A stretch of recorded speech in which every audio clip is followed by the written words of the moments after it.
Internet अब एक तरीके से आपका जीवन बन चुका है और आपके जीवन के बहुत सारे अहम पहलू अब इंटरनेट से जुड़े हुए हैं। आप अपने जीवन का एक बहुत बड़ा हिस्सा इंटरनेट पर जी रहे हैं। यानी इंटरनेट एक अलग देश बन चुका है, एक अलग दुनिया बन चुका है जिसके आप सदस्य हैं, या आप कह लीजिए कि अब आप उस यूनिवर्स के नागरिक बन चुके हैं। लेकिन क्या आप जानते हैं कि अगर आपकी कोई भी आपत्तिजनक तस्वीर एक बार इंटरनेट पर आ गई तो फिर उसे भगवान भी वहां से हटा नहीं सकते। इंटरनेट से इस एक तस्वीर को हटवाने में आपका पूरा जीवन निकल जाएगा, लेकिन फिर भी इस बात की कोई गारंटी नहीं कि आपको सफलता मिलेगी।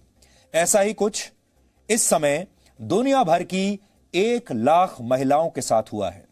1 लाख महिलाओं से आज आपको बहुत कुछ सीखने की जरूरत है। इन 1 लाख महिलाओं की तस्वीरों को आर्टिफिशियल इंटेलिजेंस, जिसे आप एआई कहते हैं, एआई की मदद से अश्लील तस्वीरों में बदल दिया गया और इसे टेलीग्राम नाम के एक ऐप पर शेयर किया जाने लगा।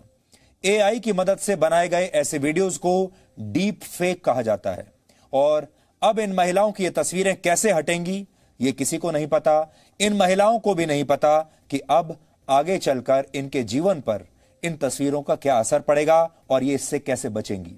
इसलिए आज दुनिया भर की सरकारों और बड़ी बड़ी टेक्नोलॉजी कंपनियों को यह समझना चाहिए कि उन्होंने डीप फेक बनाने वाली टेक्नोलॉजी तो बना ली, लेकिन इसे रोकने का उपाय कौन करेगा। अगर कोई बड़ी टेक्नोलॉजी कंपनी इसे रोकने का उपाय कर भी लेगी तो सवाल यह है कि उस टेक्नोलॉजी का बटन किसके हाथ में होगा। कौन यह तय करेगा कि इंटरनेट पर किसकी तस्वीर रहेगी और किसकी तस्वीर हटा ली जाएगी। यह अधिकार किसके हाथ में है। दुनिया भर में न्यूक्लियर बटन को सबसे महत्वपूर्ण माना जाता है और कहा जाता है कि जिसके पास इस बटन का कंट्रोल होता है वही सबसे शक्तिशाली है। लेकिन आपके जीवन को प्रभावित करने वाला बटन इन टेक्नोलॉजी कंपनियों के हाथ में है और सवाल यह है कि इसका नियंत्रण आपके हाथ में कैसे आएगा। यह ऐसी खबर है जो हमारे देश की 67 करोड़ महिलाओं पर सीधा असर डालती है, क्योंकि ये उनके साथ भी हो सकता है और इसलिए आज उन सब महिलाओं को यह समझना चाहिए कि उन्हें किन किन बातों का ध्यान रखना है अगर उन्हें इंटरनेट का इस्तेमाल करना है तो।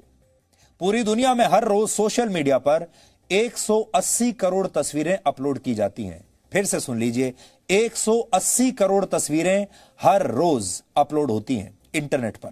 यानी एक हफ्ते में इंटरनेट पर जितनी तस्वीरें अपलोड होती हैं वो दुनिया की इस समय की आबादी के बराबर हैं।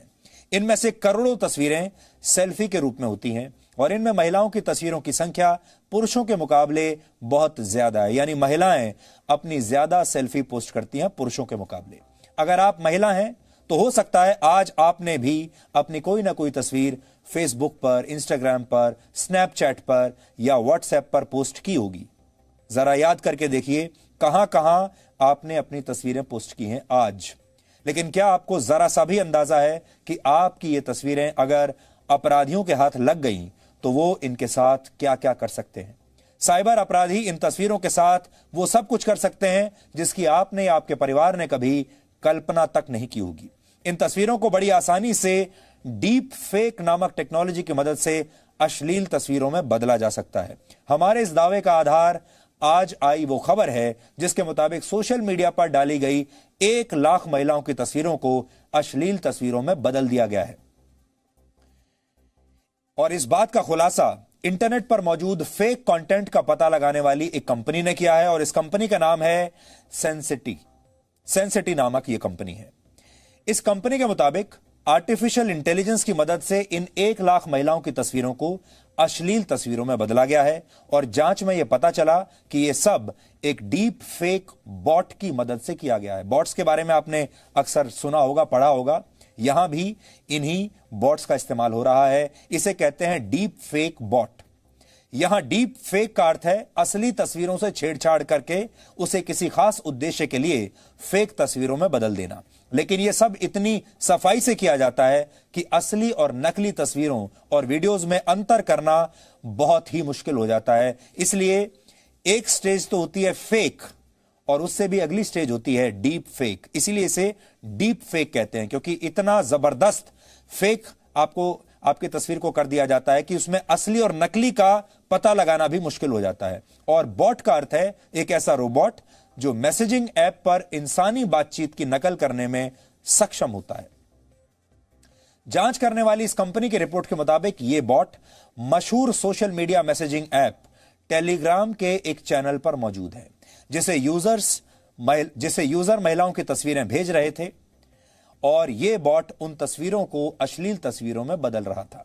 यानी जिस टेलीग्राम को कुछ दिन पहले तक व्हाट्सएप के मुकाबले ज्यादा सुरक्षित समझा जाता था, उस सुरक्षित ऐप पर लाखों महिलाओं के मान सम्मान के साथ अब खिलवाड़ हो रहा है। यह सिर्फ एक डीप फेक बॉट की कहानी है और इस एक बॉट ने 1 लाख महिलाओं की तस्वीरों को अश्लील तस्वीरों में बदल दिया है, सिर्फ एक बॉट ने। अब आप सोचिए कि इंटरनेट की दुनिया में ऐसे कितने डीप फेक बॉट्स मौजूद होंगे और ये कैसे दुनिया भर की करोड़ों महिलाओं के सम्मान की धज्जियां उड़ा रहे होंगे। अभी तो सिर्फ 1 लाख महिलाओं के बारे में पता चला है, यह संख्या करोड़ों में भी हो सकती है। जिस ऐप की मदद से यह सब कुछ किया जा रहा है उसका नाम हमें पता चल गया है, हमारे पास उस ऐप का नाम है, लेकिन हम आपको उसका नाम जानबूझकर आज बता नहीं रहे हैं, क्योंकि भारत में कई बार लोग सावधान होने की बजाय ऐसे ऐप्स का गलत इस्तेमाल करने लगते हैं। आपने तो देखा ही होगा, अक्सर ऐसा होता है कि टेक्नोलॉजी का इस्तेमाल सही चीज की बजाय गलत चीजों में होने लगता है। वो टेक्नोलॉजी बनाई गई है कुछ अच्छा करने के लिए, लेकिन उसका दुरुपयोग होने लगता है। हमारे देश में तो कुछ ज्यादा ही होता है। इसलिए हमारे लिए कोई बड़ी बात नहीं थी, हम आपको उस ऐप के बारे में बता भी सकते हैं, लेकिन जैसे ही हम उस ऐप के बारे में आपको यहां बताएंगे टीवी पर, इस देश में ही करोड़ों लोग ऐसे हैं जो उसका दुरुपयोग करने लगेंगे। इसलिए उस ऐप के बारे में आपको बता नहीं रहे हैं। ये किसी भी दृष्टि से समाज के लिए अच्छा नहीं होगा। यह ऐप पिछले साल भी सक्रिय था, नया ऐप नहीं है, और तब इसे हटा लिया गया था। लेकिन ऐसा लगता है कि कुछ लोगों ने इसके कोड चुरा लिए थे और इन कोड्स के सहारे इस ऐप को फिर से एक्टिव कर लिया गया है। अब सवाल यह है कि 1 लाख महिलाओं की जिन तस्वीरों को अश्लील तस्वीरों में बदला गया, क्या उन्हें इंटरनेट से कभी हटाया जा सकता है? यह उससे भी गंभीर सवाल है और इसका सीधा जवाब है, ज्यादा सोचने की भी जरूरत नहीं है, जवाब है नहीं। इन तस्वीरों को इंटरनेट से अब नहीं हटाया जा सकता, अब ये इंटरनेट पर ही रहेंगी। अगर इंटरनेट पर आपसे जुड़ा कोई भी आपत्तिजनक कंटेंट अपलोड हो चुका है, चाहे वो आपको लेकर कोई खबर हो, चाहे वो आपको लेकर कोई तस्वीर हो, आपका कोई फेक वीडियो हो, तो आप मानकर चलिए कि आप उसे पूरी तरह से कभी नहीं हटा सकते। आप ज्यादा से ज्यादा भारत के आईटी एक्ट के तहत एक नोटिस के जरिए इस आपत्तिजनक कंटेंट को हटाने के लिए कह सकते हैं, सरकार से निर्देश दिलवा सकते हैं। जो वेबसाइट्स और सोशल मीडिया प्लेटफॉर्म्स कानूनों का पालन करते हैं वो तो एक हद तक इस आपत्तिजनक कंटेंट को हटा भी सकते हैं, लेकिन इंटरनेट पर ऐसी लाखों करोड़ों वेबसाइट्स हैं जिनसे इस कंटेंट को हटाना संभव नहीं है। और हमारे देश का कानून हो, हमारे देश की पुलिस हो या कहीं की भी पुलिस हो, इन लाखों करोड़ों वेबसाइट्स तक पहुंचना उनके लिए भी संभव नहीं है और ना ही ये वेबसाइट्स किसी देश के कानून को मानती हैं। इंटरनेट पर अपना मान सम्मान बचाने की लड़ाई एक महिला को कैसे हताश और निराश कर सकती है, आज हम इसका एक उदाहरण भी आप सबको देना चाहते हैं। और यह उदाहरण इसलिए है, आप कल्पना कीजिए कि आपकी मर्जी से या आपकी बिना मर्जी के किसी ने आपका कोई आपत्तिजनक वीडियो बना लिया या तस्वीर खींच ली, और उस तस्वीर को, वो असली तस्वीर भी हो सकती है, नकली तस्वीर भी हो सकती है, आप ये भी मान लीजिए कि वो तस्वीर असली नहीं है, उसे डीप फेक किया गया है और उसे इंटरनेट पर डाल दिया गया। अब क्या आप उसे हटा सकते हैं? अगर आप पुलिस में भी रिपोर्ट करेंगे, अदालतों में भी जाएंगे, क्या आपकी वो तस्वीर इंटरनेट से हटेगी? यह समझने के लिए आप इस केस स्टडी पर नजर डालिए। बहुत दिलचस्प केस स्टडी है। यह कहानी है मलयालम फिल्म इंडस्ट्री की एक अभिनेत्री जिनका नाम है सोना एम अब्राहम। सोना ने हमसे यह आग्रह किया है, आज हमने उनसे बात की, लेकिन सोना ने हमसे यह आग्रह किया है कि हम उनकी तस्वीर आज टेलीविजन पर ना दिखाएं, इसलिए उनकी भावनाओं का सम्मान करते हुए हम उनकी तस्वीर नहीं दिखा रहे हैं। सोना इब्राहिम ने करीब 6 साल पहले एक फिल्म में काम किया था। जाहिर है फिल्म में काम करेंगी क्योंकि वो एक एक्ट्रेस हैं। तब उनकी उम्र सिर्फ 14 साल थी और तब उन पर एक सीन फिल्माया गया था। इस फिल्म में इस सीन का कंटेंट यौन संबंधों पर आधारित था। फिल्म के डायरेक्टर ने सोना इब्राहिम से यह वादा किया था कि सीन के जरूरी हिस्सों का इस्तेमाल फिल्म में करने के बाद इन सारे वीडियोस को डिलीट कर दिया जाएगा। लेकिन डायरेक्टर और प्रोड्यूसर ने ऐसा नहीं किया और इन वीडियोस को डिलीट नहीं किया। और 1 साल के बाद इस सीन की एक रॉ फुटेज लीक होकर न जाने कहां से इंटरनेट पर पहुंच गई और फिर इंटरनेट पर इस वीडियो को एक अश्लील कंटेंट की तरह पेश किया जाने लगा और लोगों ने भी इसे अश्लील कंटेंट मानकर देखना शुरू कर दिया। पहले सैकड़ों लोगों ने देखा, फिर हजारों ने, फिर लाखों ने और शायद अब तक करोड़ों लोगों ने देख लिया अलग अलग वेबसाइट्स पर। इंटरनेट और खासकर यूट्यूब पर इस सीन के लीक होने के बाद सोना इब्राहिम का परिवार पुलिस के पास पहुंचा और इस वीडियो को इंटरनेट से हटाए जाने की उन्होंने मांग की। लेकिन 6 साल बीत चुके हैं। 6 साल के बाद भी इस सीन को अब तक इंटरनेट से नहीं हटाया गया है। अब भी ये इंटरनेट पर पड़ा हुआ है।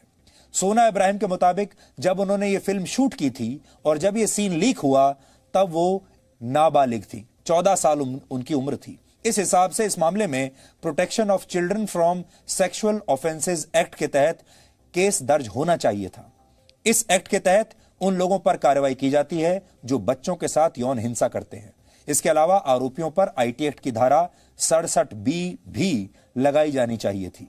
यह धारा ऐसे व्यक्ति पर लगाई जाती है जो इंटरनेट पर ऐसी अश्लील सामग्री डालता है जिसमें बच्चे शामिल होते हैं। लेकिन इस मामले में आरोपियों पर यह धाराएं नहीं लगाई गईं और उन्हें पुलिस स्टेशन से ही जमानत मिल गई। सोचिए, आप पुलिस स्टेशन गए, शिकायत भी कर दी और आरोपियों को वहीं के वहीं पुलिस स्टेशन से जमानत मिल गई। सोना इब्राहिम ने जब आज हमने उनसे बात की तो आप सबके लिए एक ऑडियो संदेश भेजा है। उन्होंने हमसे फोन पर बात की है, अपना एक ऑडियो संदेश हमें भेजा है। इसमें उन्होंने यह बताया है कैसे इस घटना ने उन्हें मानसिक रूप से हमेशा के लिए तोड़कर रख दिया। उनकी यह कहानी आज देश भर की महिलाओं को सुननी चाहिए। इससे आप समझ जाएंगे कि कैसे हमारे देश में एक महिला अपराधियों के हाथों नहीं बल्कि हमारे देश के सिस्टम के हाथों, हमारे देश की व्यवस्था के हाथों ही हार जाती है और फिर उसे कभी भी इंसाफ नहीं मिल पाता। The shooting scenes were leaked out of context from the cinema, and it was published on other websites like YouTube or other porn websites and everywhere. And when my family asked about this to the director, producer and editor, they were like, we have no responsibility about this. But they only the 3 people who could have got the access. The primary access was to the director, producer, and secondarily the only other person who can get the access is the editor. So this is the things happened, and we approached the police in 2013-14. Then we filed a complaint, and they said that they'll remove the videos, but they didn't. Actually, I cannot really blame them that they didn't try. They tried, but it couldn't get removed. And after that, in 2000s, it got spread everywhere, and I was completely defamed and my image was tarnished like anything. And after that, in 2016, FIR was filed, and there is a case against the director, producer and editor of the movie, but still the content has not been removed. So this is the whole thing. And I had recorded this video a few days back, because I had been going through a very bad phase since the last 5-6 years of my life, and I had been complete depression, depriving me of everything, the outer society. अब आप कल्पना कीजिए कि जब एक अभिनेत्री को इंसाफ नहीं मिल पा रहा। ये अभिनेत्री पढ़ी लिखी है, सक्षम है, कानूनों को समझती हैं, सब चीजों को समझती हैं, इन्हें पता है कहां जाना है। इसके बावजूद भी इन्हें 6 साल हो गए, इंसाफ नहीं मिला। अगर इस अभिनेत्री के साथ यह हो सकता है तो देश की लाखों करोड़ों आम महिलाओं का क्या हाल होता होगा। कल हमने आपको हरियाणा के पानीपत से आई एक खबर दिखाई थी जिसमें एक आदमी ने अपनी पत्नी को 1.5 साल तक 3 बाई 3 फीट के बाथरूम में बंद करके रखा था। लेकिन जब पुलिस ने इस व्यक्ति को गिरफ्तार किया तो उसे 1 दिन के अंदर ही जमानत मिल गई। और इस मामले में भी जो आरोपी हैं, जो आज हम आपको बता रहे हैं, उन्हें भी पुलिस स्टेशन से ही जमानत मिल गई। ये उदाहरण इसलिए दे रहे हैं, ये जो महिला आपको दिख रही है, कंकाल जैसी, लगभग लाश जैसी बन गई है, इसके पति ने इसे बाथरूम में बंद करके रखा 1.5 साल तक, और इसके पति को 1 दिन में ही जमानत मिल गई। अब वो वापस अपने घर आ चुका है। अब आप सोचिए, वापस घर आने के बाद वो इस महिला की क्या हालत करेगा, और हम क्या ये कह सकते हैं कि इस महिला को इंसाफ मिला है? इसी तरीके से आज जिस अभिनेत्री के बारे में हमने आपको बताया, इस अभिनेत्री ने जब पुलिस में रिपोर्ट की तो वहां पर भी आरोपियों को पुलिस स्टेशन से ही जमानत मिल गई। अब ये कैसा इंसाफ है? यानी हमारे देश में कहीं तो महिलाएं 3 बाई 3 फीट की काल कोठरियों में बंद हैं, तो कहीं महिलाओं के मान सम्मान को 6 इंच की स्क्रीन पर बेचा जा रहा है और करोड़ों लोग बोली लगा रहे हैं। इस समय बहुत सारी महिलाएं हमारा ये विश्लेषण जरूर देख रही होंगी और वो ये जानना चाहती होंगी कि आखिर सोशल मीडिया से ली गई उनकी तस्वीरों के साथ ये छेड़छाड़ होती कैसे है। तो आज हमने इस बारे में खुद भी काफी समझने की कोशिश की, काफी स्टडी किया इस पूरे मामले को, और हमें पता चला कि जिन तस्वीरों के साथ बहुत आसानी से छेड़छाड़ हो जाती है, उनमें ज्यादातर सेल्फीज होती हैं। इसलिए अगली बार जब आप अपनी सेल्फी पोस्ट करें इंटरनेट पर, तो सोच समझ कर कीजिए। सेल्फीज में चेहरा साफ साफ दिखाई देता है और आमतौर पर इसका रेजोल्यूशन भी काफी अच्छा होता है। इसलिए सेल्फी से लिए गए किसी महिला के चेहरे को किसी भी अश्लील तस्वीर के साथ जोड़ना काफी आसान होता है। इसलिए साइबर अपराधी जो होते हैं, उनकी जो फेवरेट तस्वीर होती है वो होती है सेल्फी। यानी सोशल मीडिया पर चेहरे का क्लोजअप डालना काफी खतरनाक होता है। इसके अलावा अगर आप अलग अलग एंगल से अपनी सेल्फी लेने की शौकीन हैं, तो आप अपनी आदत भी छोड़ दीजिए, क्योंकि आपके चेहरे के ये अलग अलग एंगल्स डीप फेक तैयार करने वाले आर्टिफिशियल इंटेलिजेंस का काम बहुत आसान कर देते हैं। इससे ऐसे वीडियोस तैयार किए जा सकते हैं जिन्हें नकली मानना लगभग नामुमकिन होता है। लगेगा ही नहीं आपको कि यह नकली है, एकदम ऐसा लगेगा जैसे ये असली है, और फिर आप किसे अपनी सफाई कहां कहां देते रहेंगे, क्योंकि इसमें आपके चेहरे के लगभग सभी भाव, सभी एंगल मौजूद होते हैं। इसलिए सबसे पहला काम तो आप ये करें कि जितना कम हो सके उतनी कम सेल्फीज क्लिक करें। अगर आपको इन सेल्फीज को किसी सोशल मीडिया ऐप पर पोस्ट करना भी है, तो इसके रेजोल्यूशन को कम कर दें। जिन तस्वीरों का रेजोल्यूशन कम होता है, वो तस्वीरें बहुत सफाई से आपके चेहरे के हाव भाव को नहीं दिखा पाती, और ऐसी तस्वीरों के साथ छेड़छाड़ की संभावना कम हो जाती है।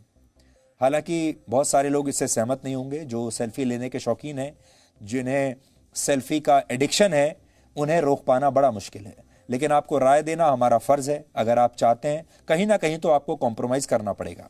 इसके अलावा जितना हो सके आप लॉन्ग शॉट में खींची गई तस्वीरें ही पोस्ट करें, यानी जो दूर से खींची गई तस्वीरें हैं उन्हें ज्यादा पोस्ट करें।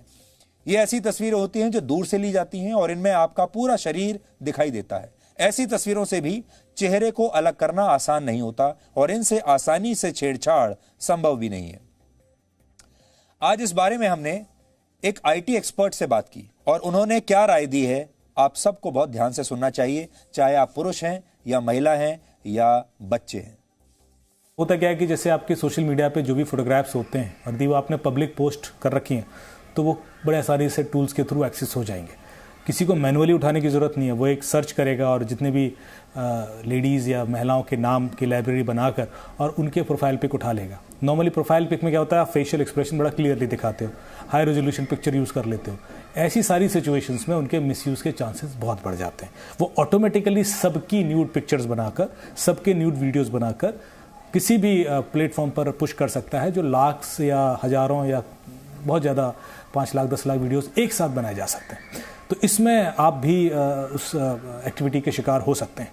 तो इसलिए मेरा एक जो क्विक सजेशन होगा वो ये है कि आप कभी भी अपनी जो पिक्चर है, प्रोफाइल पिक्चर, उसमें फेशियल एक्सप्रेशन बड़ा क्लियर ना हो। वो तो फुल बॉडी पिक्चर डालें जिसमें कि यदि वो आपका फेस निकालना भी चाहे तो वो बहुत लो रेजोल्यूशन में आए, और यदि वो कभी किसी टूल के थ्रू प्रोसेस भी हो तो बहुत इफेक्टिव वीडियो या इमेज ना बने।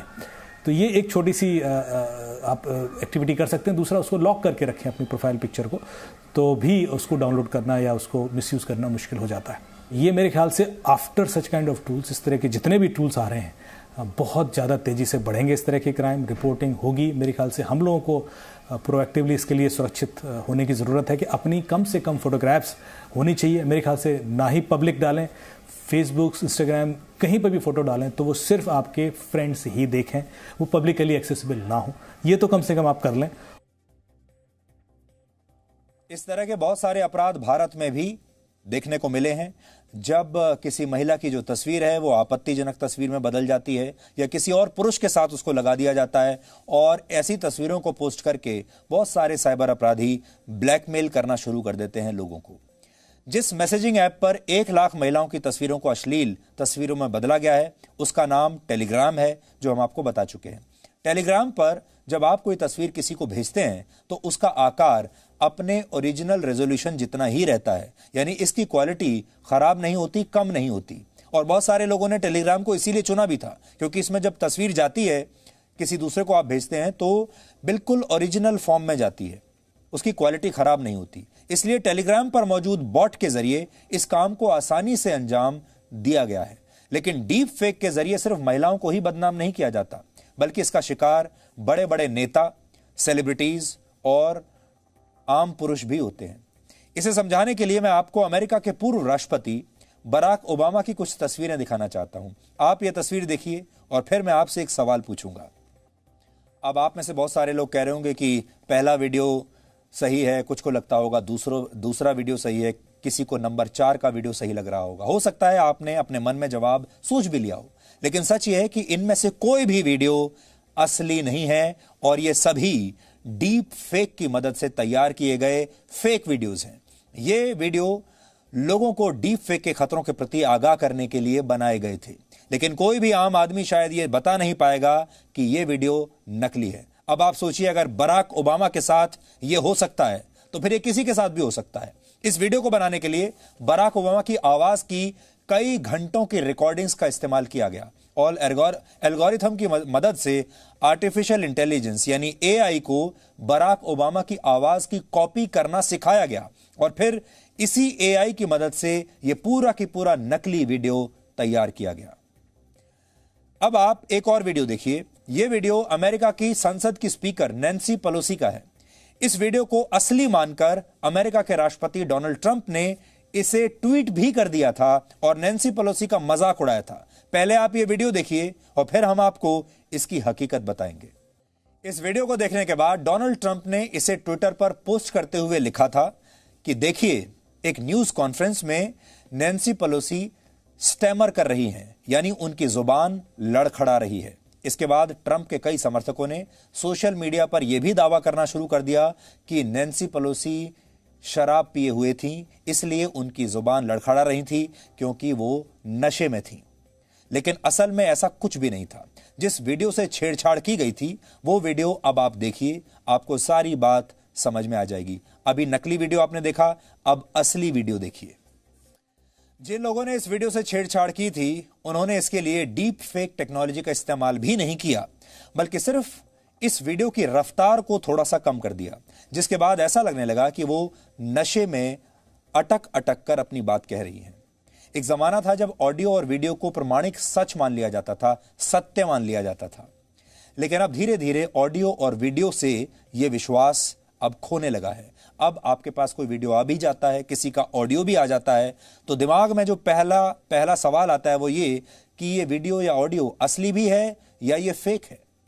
छेड़छाड़ करके बनाए गए ऐसे ऑडियो और वीडियो और तस्वीरों को आप सिंथेटिक मीडिया भी कह सकते हैं। इसे सिंथेटिक मीडिया कहते हैं।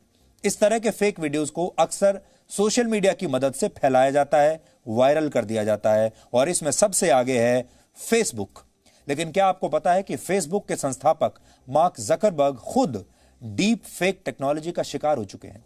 पिछले साल मार्क जकरबर्ग का एक वीडियो वायरल हुआ था जिसमें वो ये दावा कर रहे थे कि उनके पास एक ऐसी टेक्नोलॉजी है जिससे वो पूरी दुनिया के करोड़ों लोगों के डेटा को कंट्रोल कर सकते हैं और उसका मन मुताबिक इस्तेमाल भी कर सकते हैं। इस नकली वीडियो में मार्क जकरबर्ग जो कह रहे हैं वो सुनकर कोई भी डर जाएगा। ये नकली वीडियो है, डीप फेक वीडियो है। ये वीडियो भी मार्क जकरबर्ग के एक पुराने वीडियो से छेड़छाड़ करके बनाया गया था और इसके लिए भी आर्टिफिशियल इंटेलिजेंस की मदद ली गई थी। हालांकि इसे बिल पोस्टर्स और डैनियल हाउ नाम के 2 कलाकारों ने लोगों को डीप फेक के प्रति आगाह करने के लिए तैयार किया था, ताकि लोगों को पता चल सके कि डीप फेक टेक्नोलॉजी से क्या क्या हो सकता है। उन्हें सावधान करने के लिए यह वीडियो बनाया गया था। डीप फेक इंटरनेट की दुनिया का सबसे खतरनाक हथियार बन गया है और इसकी मदद से किसी का भी जीवन बर्बाद किया जा सकता है बहुत आसानी से। मान लीजिए चुनाव में किसी नेता की छवि खराब करनी है तो बड़ी आसानी से उसका कोई आपत्तिजनक डीप फेक वीडियो बनाया जा सकता है। जब तक नेता अपनी सफाई पेश करेगा और पुलिस इसकी जांच करेगी, तब तक यह वीडियो लाखों करोड़ों लोगों तक पहुंच चुका होगा और नेता की स्थिति तब तक पहले ही खराब हो चुकी होगी। किसी उद्योगपति के साथ ऐसा किया जाए तो रातों रात उसकी कंपनी के शेयर गिराए जा सकते हैं, रातों रात हजारों लाखों करोड़ रुपए का नुकसान किया जा सकता है। फिल्मों में काम करने वाले बड़े बड़े सेलिब्रिटीज इसका सबसे ज्यादा शिकार होते हैं और डीप फेक की मदद से तैयार किए गए हॉलीवुड की कई मशहूर अभिनेत्रियों के आपत्तिजनक वीडियोज अश्लील वेबसाइट्स पर डाल दिए जाते हैं। डराने वाली बात यह है कि इस तरह के नकली वीडियोज और तस्वीरों को कोई भी आम आदमी एक बहुत ही सस्ते से सॉफ्टवेयर और थोड़े दिनों के अभ्यास के बाद तैयार करना सीख सकता है। ऐसे बहुत सारे मोबाइल फोन एप्लीकेशंस भी हैं जो आसानी से किसी की भी तस्वीर को बदल देते हैं। इन तस्वीरों को मॉर्फ भी किया जाता है और चेहरों की अदला बदली भी की जा सकती है। यानी ये खतरनाक हथियार आम लोगों के हाथ अब लग चुके हैं। आम लोग या आप समझ लीजिए जो छोटे छोटे अपराधी भी हैं वो भी अब इनका इस्तेमाल करने लगे हैं। अब सवाल यह है कि इसका इलाज क्या है, क्या करें आप। आज हमने इस बारे में साइबर विशेषज्ञों से बात की है। उन्होंने हमें जो बताया है वो आप सबको भी सुनना चाहिए। इसका पहला तरीका यह है कि आप खुद डीप फेक को पहचानना सीखें। डीप फेक तस्वीरों के मुकाबले वीडियोस को पहचानना आसान होता है, यानी स्टिल तस्वीरों के मुकाबले आप वीडियोस को ज्यादा आसानी से पहचान पाएंगे। उदाहरण के लिए, जब किसी व्यक्ति का डीप फेक वीडियो बनाया जाता है तो उसमें उस व्यक्ति और उसके बैकग्राउंड के बीच ज्यादा अंतर नहीं रखा जाता। ऐसा वीडियो की असलियत छिपाने के लिए किया जाता है। लेकिन अगर आप ये पहचान गए कि वीडियो में सिर्फ चेहरे पर फोकस किया जा रहा है और बैकग्राउंड को जानबूझकर छिपाया गया है, तो आप फेक वीडियो को पहचान पाएंगे। दूसरा तरीका यह है कि आने वाले समय में ऐसे कैमरे विकसित किए जाएं जो तस्वीर खींचकर उसे एक तरह के डिजिटल सिग्नेचर में बदल दें और इसे एनक्रिप्ट कर लिया जाए। ये एनक्रिप्टेड तस्वीरें भी एनक्रिप्टेड हो जाएं। इससे अपराधी इनका आसानी से इस्तेमाल नहीं कर पाएंगे। खुद को डीप फेक से बचाने का एक आसान तरीका यह है कि अपनी कम से कम तस्वीरें सोशल मीडिया पर डालें और जितना हो सके चेहरे के क्लोजअप वाली तस्वीरें डालने से बचें। हालांकि हमें यह भी लगता है कि ये वाली राय आप में से ज्यादातर लोग मानने वाले नहीं हैं। चौथा तरीका यह है कि डीप फेक बनाने वाले आर्टिफिशियल इंटेलिजेंस के खिलाफ डीप फेक को पहचानने वाले आर्टिफिशियल इंटेलिजेंस को तेजी से विकसित किया जाए और इनकी पहुंच आम लोगों तक सुनिश्चित की जाए, ताकि लोग फेक न्यूज और फेक वीडियोस का शिकार होने से बच जाएं और उनके पास ये टेक्नोलॉजी या इस तरह का ऐप मौजूद हो उनके ही फोन में जो उनको ये बता दे कि ये वीडियो फेक है। अब आपको बताते हैं कि सोशल मीडिया पर ऐसे आपत्तिजनक कंटेंट की शिकायत कि अगर आप कहां कर सकते हैं अगर आप इसका शिकार हो जाएं तो। सभी बड़े सोशल मीडिया प्लेटफॉर्म्स पर ऑनलाइन हैरेसमेंट की रिपोर्ट करने का विकल्प होता है, जहां पर आप अपने साथ हुई ऐसी घटनाओं की सूचना दे सकते हैं। लगभग हर राज्य में एक साइबर सेल डिपार्टमेंट है। हालांकि आप चाहें तो national cyber crime reporting portal पर भी ये जानकारियां दे सकते हैं। इस पोर्टल की वेबसाइट का पूरा एड्रेस इस समय आपकी स्क्रीन पर है, आप नोट कर लीजिए। आप चाहें तो भारत सरकार के महिला और बाल विकास मंत्रालय को ईमेल करके भी इसकी सूचना दे सकते हैं। उसका ईमेल एड्रेस भी आपके पास है आपकी स्क्रीन पर। राष्ट्रीय महिला आयोग महिलाओं के साथ हुई ऑनलाइन हिंसा के मामलों पर खुद संज्ञान लेकर जांच शुरू कर सकता है। राष्ट्रीय महिला आयोग की वेबसाइट पर आप ऑनलाइन शिकायत कर सकते हैं, उन्हें ईमेल कर सकते हैं या फिर उनके हेल्पलाइन नंबर पर भी कॉल कर सकते हैं। सारी डिटेल्स आपकी स्क्रीन पर हम इस समय दे रहे हैं। इन सब के अलावा आप अपने नजदीकी पुलिस स्टेशन में जाकर एफआईआर भी दर्ज कर सकते हैं। और याद रखिए कि पुलिस के लिए आपकी एफआईआर को रजिस्टर करना अब अनिवार्य है। पुलिस को आपकी एफआईआर रजिस्टर करनी ही पड़ेगी और वो आपको इनकार नहीं कर सकते। यह आपका अधिकार है। और आखिरी बात जो राय हम आपको यह देना चाहते हैं, हो सकता है आपको कानून की पूरी जानकारी ना हो सकता है आपको समाज का डर सताता हो सकता है आपको यह लगता हो कि आपका परिवार क्या कहेगा, ये सारे दबाव आपके मन में चलते हो सकता है कोई आपको ब्लैकमेल कर रहा हो सकता है किसी ने आपका कोई फेक वीडियो या ऑडियो बना लिया हो और आप दबाव में आ गए हो, चाहे आप महिला हैं या पुरुष हैं। तो आपको दबाव में बिल्कुल नहीं आना है। एक बार के लिए भी आपको ये नहीं सोचना है कि समाज क्या कहेगा, परिवार क्या कहेगा। सीधे उस आदमी की शिकायत कीजिए, उस अपराधी की शिकायत कीजिए और तुरंत उसे पकड़वाइए। इसका एक ही तरीका है, अगर आप दबाव में आएंगे, चुपचाप रहेंगे और चुपचाप इसे सहन करते रहेंगे, इससे सिर्फ अपराधी मजबूत होगा, आप कमजोर होते चले जाएंगे। इसलिए इस विकल्प को आप डस्टबिन में फेंक दीजिए।